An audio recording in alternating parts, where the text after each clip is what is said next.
साथियों, आज हम बात करने वाले हैं। देखिए, ये तो एक तो एसबी हुआ कि जो हम लोगों को जो तो हालत ख़राब करके रखा है। ठीक है, इन्हें शर्म तो आ नहीं रही है। हम लोग लगातार आंदोलन कर रहे हैं, फिर भी ये जो तो आपका जो रिजल्ट है वो नहीं दे रहे हैं। ठीक है, बहुत दबा के रखा हुआ है और कारण क्या है ये भी नहीं बता रहा है। ठीक है, इनको क्या है, कोई कारण नहीं है। रही बात एमपीपीएससी की, तो इनको उससे सीख लेना चाहिए। अगर इनको थोड़ा बहुत शर्म बची है तो रिजल्ट इनको दे देना चाहिए। ठीक है, अब देखो यहाँ पर इनके रिजल्ट ना देखने का जो नहीं दे रहे उसका परिणाम क्या हो रहा है वो आपको मैं सब पूरा आज दिखा रहा हूँ। ठीक है, देख सकते हो कि जंगल में वन कर्मियों पर हमला करने वालों को ढूंढ रही पुलिस। यानी जंगल में कोई आता है और वन कर्मी यानी जो फॉरेस्ट गार्ड होते हैं उन पे हमला कर देता है। और यहाँ पर आप देख सकते हो ये जो बाइक है, देख सकते हो कि क्या हालत ये कर रखी है। ठीक है, इस बाइक की क्या हालत इन्होंने कर दिया है। यानी कोई आम नागरिक जाता है जंगल में, जो फॉरेस्ट गार्ड होते हैं, जो जंगल के अमला होता है, आपके अधिकारी लोग होते हैं, या जो वन कर्मी हैं, जो हम लोगों जैसे ही आदमी यहाँ पर सिलेक्ट होके जाता है, आप लोगों के जैसे ही, उनके ऊपर क्या होता है कि बुरी तरह से हमला कर दिया जाता है। और ये हमला नॉर्मल नहीं है, ये हमला प्राण घातक हमला है दोस्तों। ये ऐसा हमला नहीं है जहाँ पर आपको जो है तो बच सकते हो, आपको यहाँ पर जान भी अपनी गंवानी पड़ सकती है। क्योंकि देखिए, ऐसा नहीं है कि कोई जाएगा तो गाड़ी इस तरह जलाएगा और आपको जो है तो बच जाओगे उसमें, क्योंकि वन कर्मी ही नहीं है दोस्तों। ये ऐसा बहुत बार हो रहा है कि बीट में एक गार्ड है केवल, पूरे जंगल में कोई भी जाके उसको इस तरह से हालत करके और लकड़ी वगैरह वो कर सकता है। अब देखिए खबर पढ़ते हैं थोड़ा, कि शुक्रवार रात को भोपाल के वन विभाग के अमले पर, ये भोपाल में हो रहा है। ठीक है, ये चीज़ भोपाल में हुआ है। वन विभाग के अमले पर बाइक से पहुंचकर 25 से 30 लोगों ने हमला कर दिया। ठीक है, 25 से 30 लोग, सोच सकते हो कितनी बड़ी बात है ये। कोई एक आदमी नहीं है, अच्छी खासी योजना बनाकर 25 से 30 लोग जा रहे हैं। कहाँ पर जा रही है? हमला करने वन कर्मी के ऊपर। भोपाल में ये हमला हुआ है।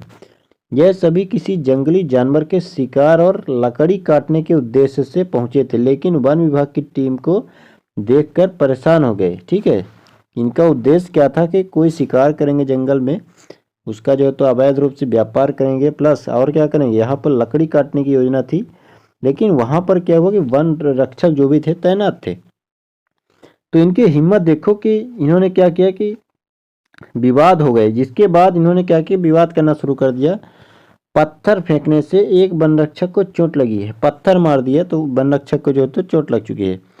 हमले के बाद आरोपी वन हमले से बाइक भी छीन कर भाग गए। सोच सकते हो दोस्तों यहाँ पर कितनी बड़ी शर्म की बात है कि वन हमले से जो है तो वन के जो रक्षक हैं उनसे जो है तो बाइक छीन आ गया। ठीक है, कोई आम इंसान जाता है, कोई वन रक्षक हैं, अधिकारी लोग हैं, उनसे क्या किया, उनकी बाइक ही छीन लिया। बाइक छीनने के बाद क्या किया कि भाग गए, बाइक लेकर भाग गए। नेक्स्ट यहाँ पर कुछ दूर बाइक के जली हुई अवस्था में मिली, बाइक को ही जला दिया। सोचो इनकी हिम्मत देखो, बाइक ले गए लेकिन उन्होंने जाना कि बाइक तो मिल जाएगी, लेकिन इन्होंने क्या किया, बाइक की राख कर दिया, बाइक को जलाकर राख कर दिया और यहाँ पर कुछ नहीं कर पाए। पुलिस ने मामले में केस दर्ज किया है। हमले में वन रक्षक, तो पुलिस ने मामले में केस दर्ज ही करेगी। खबर तो ये आनी चाहिए कि पुलिस ने उनको पकड़कर और सजा सुना दिया है, या उनको अच्छा खासा जो तो कोर्ट में पेश कर दिया है और उनको सजा हो गई है। लेकिन खबर क्या आ रही है कि पुलिस ने मामले में केस दर्ज किया है। भाई पुलिस मामले में केस ही दर्ज करेगी अभी, क्योंकि अभी तो शुरुआत हुई है। इसमें 8-10 दिन तो आराम से केस ही समझ में नहीं आएगा।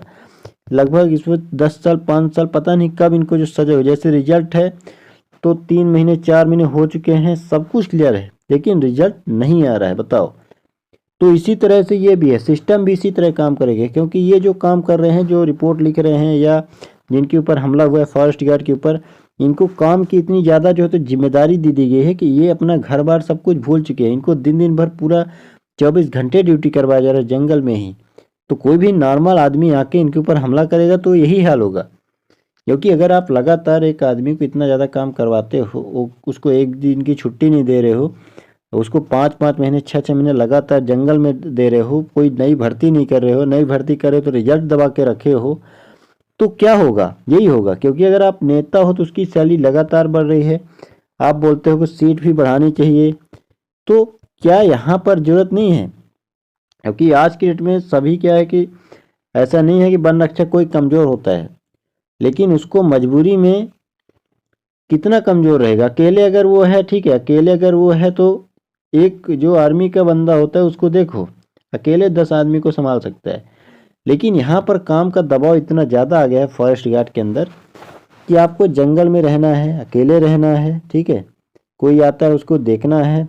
आपको नींद बराबर कहाँ से आएगी, जंगल जानवर का डर, उसमें आपको जंगल में रह रहे हो उसमें भी खतरा, कोई जीव जंतु ना काट ले, ऊपर से आपको इनका भी खतरा है, कोई आके आपका बाइक छीन ले है बताओ, या तो सरकारी गाड़ी है तो उसको यहाँ पर नष्ट किया जा रहा है तो उसमें भी आपका फिर क्या लगेगा, उसमें आपको जुर्माना देना पड़ेगा। इस तरह से चीज़ें हैं। वहाँ एसबी को देखोगे आप तो क्या हो रहा है कि रिजल्ट 1700 के लगभग जो भी पोस्ट यहाँ पर निकला था, पेपर करा लिया, सब कुछ टाइम में हुआ, चुनाव के बाद पता चला कि आचार संहिता लग जाएगी तो रिजल्ट आ जाएगा, सब कुछ हुआ। आदमी सोचा कि हाँ ठीक है अब आएगा, एक हफ्ते रुक लेते हैं, कोई बात नहीं, दिलासा देता रहा देता रहा। परिणाम ये हुआ कि हमें आंदोलन करना पड़ा। आंदोलन करने के बाद भी, आंदोलन दोस्तों आंदोलन हुआ, लेकिन आंदोलन करने के बाद भी इनको शर्म नहीं आई। एसबी वाले में देख सकते हो कि एमपीपीएससी ने अपना कैलेंडर अपडेट किया, कैलेंडर लगातार उन्होंने अपडेट किया। एमपीपीएससी मध्य प्रदेश प्रशासनिक जो मेन यहाँ पर संवैधानिक संस्था है मध्य प्रदेश का, तो यहाँ पर उन्होंने कैलेंडर अपडेट किया और यहाँ पर कोई आंदोलन नहीं हुआ। ये भी ध्यान रखो, एमपीपीएससी में कोई ऐसा विशेष आंदोलन नहीं हुआ कि आपको है रिजल्ट जारी करो कैलेंडर दो, ऐसा कुछ नहीं हुआ। जो भी सिस्टम था इन्होंने अपने हिसाब से 87% 13% होल्ड का सिस्टम करके इन्होंने रिजल्ट दिया। लेकिन एसबी क्या है, वो चुप भी एकदम, जैसे बोलते हैं ना कि कुछ पता ही ना हो क्या हो रहा है। जैसे ये क्या है कि पूरी सरकार में ये इनको सबसे ज़्यादा काम ये ही कर रहे हों। क्योंकि अगर आप एक संस्था बने हो, आप कोई भी रिजल्ट नहीं दे रहे हो लगातार, जो है तो ना तो आप इंट्रेंस एग्जाम का रिजल्ट दे रहे हो, पीएनएसटी का रिजल्ट अभी तक नहीं आया, आप कोई नई भर्ती नहीं कर रहे हो, आखिर आप क्या काम कर रहे हो, वो जानकारी होना चाहिए ना लोगों को। कि आप बताओ कि भाई हम रिजल्ट अभी तैयार नहीं कर पाए हैं वन रक्षक का, या पुलिस का हम रिजल्ट अभी तैयार नहीं कर पाए हैं, ये कारण है, हमारा ये अभी काम चल रहा था। भाई आप तो नेता लोगों से भी बिजी निकले, क्योंकि नेता लोग भी लगातार बयान दे रहे कि रिजल्ट आएगा, वो भी चुनाव जीत गए हार गए, वो भी अपने अपने काम में लग चुके हैं। आप क्या कर रहे हो, आप पूरा कारण तो बताओ भाई, आखिर आप कर क्या रहे हो, रिजल्ट नहीं दे रहे हो, क्यों नहीं दे रहे हो। हमें आंदोलन करने की जरूरत पड़ी, हम आपके ऑफिस में गए, आप बोले हम बहुत जल्दी रिजल्ट दे देंगे, हम 2-3 दिन के अंदर रिजल्ट दे देंगे। आप कैलेंडर नहीं अपडेट कर रहे हो, आपको एसआई भर्ती का प्रपोजल मिला, आप उसका भी जो तो एसआई का कुछ भी नहीं किए हो, बताओ आखिर प्रॉब्लम क्या है। देखिए स्टूडेंट, आप जो भी अधिकारी हैं, स्टूडेंट होता है उसको ऐसा नहीं है, कोई करोड़पति नहीं होते हैं कि मतलब उनको आराम से 6 महीना 7 साल तैयारी करेंगे, 1 महीना निकालना उनके लिए बहुत मुश्किल होता है। ये आप देख लो जाके, जहाँ पर बच्चे रहते हैं रूम रेंट कितना परेशानी उनका होता है। तो कोई बच्चा है मान लो पढ़ने में अच्छा खासा है, लेकिन अगर उसकी ज्वाइनिंग से पहले ही वो ज्वाइनिंग करने लायक ही नहीं बचेगा, उसका परिवार वो इतना कर्जदार हो जाएगा, हो सकता है वो इस दुनिया से चला जाएगा। तो आखिर रिजल्ट देने का क्या मतलब। भले उसने 82 नंबर पाया है, 90 नंबर पाया, लेकिन आप उसका 2-2 साल 3-3 साल रिजल्ट नहीं दे रहे हो। हालांकि भी 2 साल नहीं हुआ है, लेकिन उसके लिए 2 महीना ही 2 साल के बराबर है, क्योंकि हर दिन उसके लिए बहुत बड़ा काल के रूप में आता है। वो भी सिचुएशन तब बिगड़ जाती है जब किसी को उम्मीद हो कि 90 नंबर आया उसका सिलेक्शन हो जाएगा, तो उसकी हालत और ख़राब हो जाती है। तो आपको सोचना चाहिए कि रिजल्ट हमें दे दें, ठीक है। अब थोड़ा सा यहाँ पर देखोगे कि आगे की कहानी थोड़ा इसमें आपको बताता हूँ, थोड़ा तो इसके बाद आपको समझ में आएगा। देखिए छीन कर बाइक तो इन्होंने जलती अवस्था में इन्होंने छोड़ दिया, बाइक में आग लगा दिया।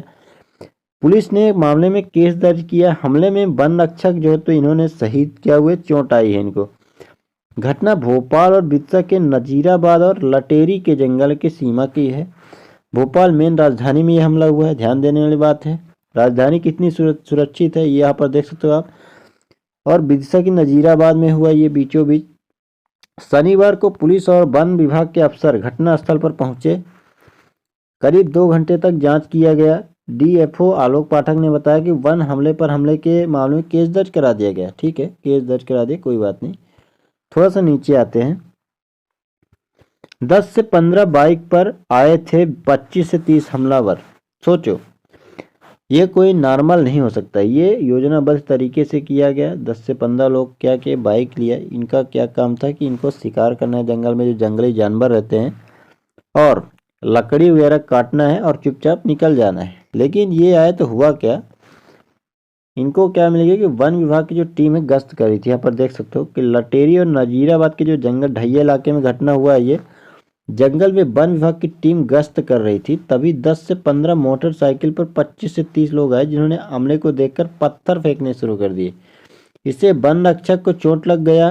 कुछ देर फेंकने के बाद जो है तो पत्थर आरोपी भाग जाते जाते जाते हमलावरों ने क्या किया, बाइक, इनकी हिम्मत देखो कि इन्होंने बाइक भी ले लिया, क्योंकि इनको भी पता है कि कोई नई भर्ती नहीं हो रही है, शासन कैसा है, एसबी कैसा है, ये सब इन्होंने पॉइंट नोट कर लिया है। कोई नई भर्ती भी नहीं, क्योंकि अगर इनको पता चलेगा कि नई भर्ती हुई है, 1700 लोग अभी यही भी आए हैं, तो हो सकता है इसमें गार्ड ज़्यादा हो तो इनकी हिम्मत थोड़ा सा डाउन होगी। लेकिन इनको पता है कि कैसा चीज़ है, पूरा ठंड तरह से मामला चल रहा है, तो हमें आराम से जो चीज़ें हम कर सकते हैं। क्योंकि अगर आप 20 लोग हो, 25 लोग हो, तो आपकी हिम्मत और बढ़ जाती है। ठीक है, कोई वन रक्षक के 4 लोग हैं, 5 लोग हैं, तो आप क्या करोगे यहाँ पर, 25 से 30 लोग यहाँ पर ऊपर ज़्यादा पड़ेंगे। ठीक है, तो वही चीज़ यहाँ पर हुआ है। तो मैं यहाँ पर रिक्वेस्ट करूँगा कि एसबी वालों जो भी है, आप पूरा प्रॉपर कारण दो, आप रिजल्ट नहीं दे रहे हो, आपको टाइम, मैं पूछता हूँ आपको टाइम क्यों लग रहा है इतना, मेन आपका रीजन क्या है, टाइम इतना नहीं लगना चाहिए। ठीक है, वो इतना दिन हो चुके हैं, आपको कम से कम बच्चों के प्रति भी आप सोचो, रिजल्ट आप दे दीजिए। आप तो इतना फीस भी लेते हो, 500 रुपये 600 रुपये आप फीस लेते हो, वो भी बच्चा देता है, कहाँ से देता है ये आपको पता होना चाहिए। कोई कर्ज लेके देता है लेकिन आपको देता है, फिर भी आप उसको इस तरह से रिजल्ट नहीं दोगे तो ये गलत है। क्योंकि 90 नंबर वाला, 82 नंबर वाला, 80 नंबर वाला बच्चा क्या है, बेरोजगार है, उसका नंबर अच्छा है, अगर आप रिजल्ट देते तो वो रोजगार उसको मिल जाएगा, तो उसकी भी आपको दुआ लगेगी, तो आप उसका रिजल्ट ज़रूर दें।